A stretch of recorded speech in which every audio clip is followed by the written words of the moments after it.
Yan mga lot, meron tayong gagawin dito ngayon. Yan, texture paint. So, ano nga ba tong texture paint, no? Ito yung pintura na kulukulubot. Pag natuyo, kala mo liha, no? So, ayan gagawin natin sa kanya, texture paint na kulay pink.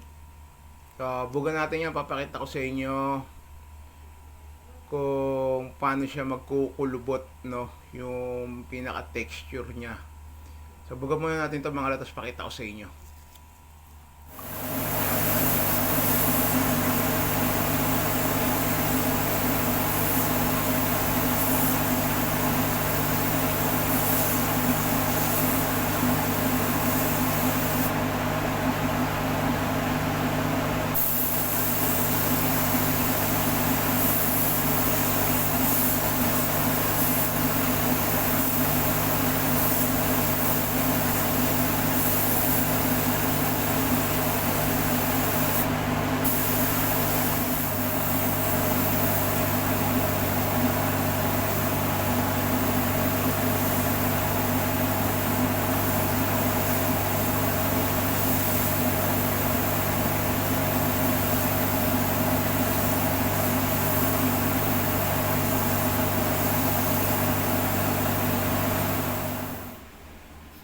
So ayan mga lot, tatapos na natin yung isang panel, no. Ngayon, tututok natin yan sa spotlight para magkulubot.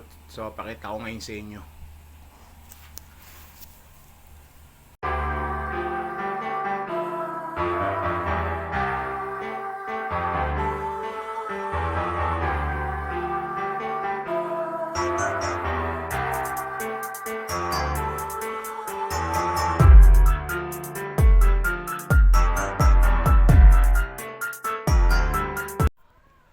Ayun na mga lot, tapos na yung ginawa natin texture pink. Ayan. Kung papansin nyo kanina, di ba, nung pagtapos ko siyang bugaan, nilagay ko dito sa spotlight na ilaw. Tapos tinuto ko siya, unti-unti siyang kumulubot. So, ito na ngayon siya. Ayan. Ayan. Kung tututo ko siya, akala nyo siya magaspang, di ba? Ayan o. Tapos, ganyan siya sa malayo. Ayan. Tapos, ito na yung iba. Tapos na yan. So, bukas mga lot, kakabit na natin yan para makita natin yung kabuuan niyang texture pink na yan na ginawa natin, no?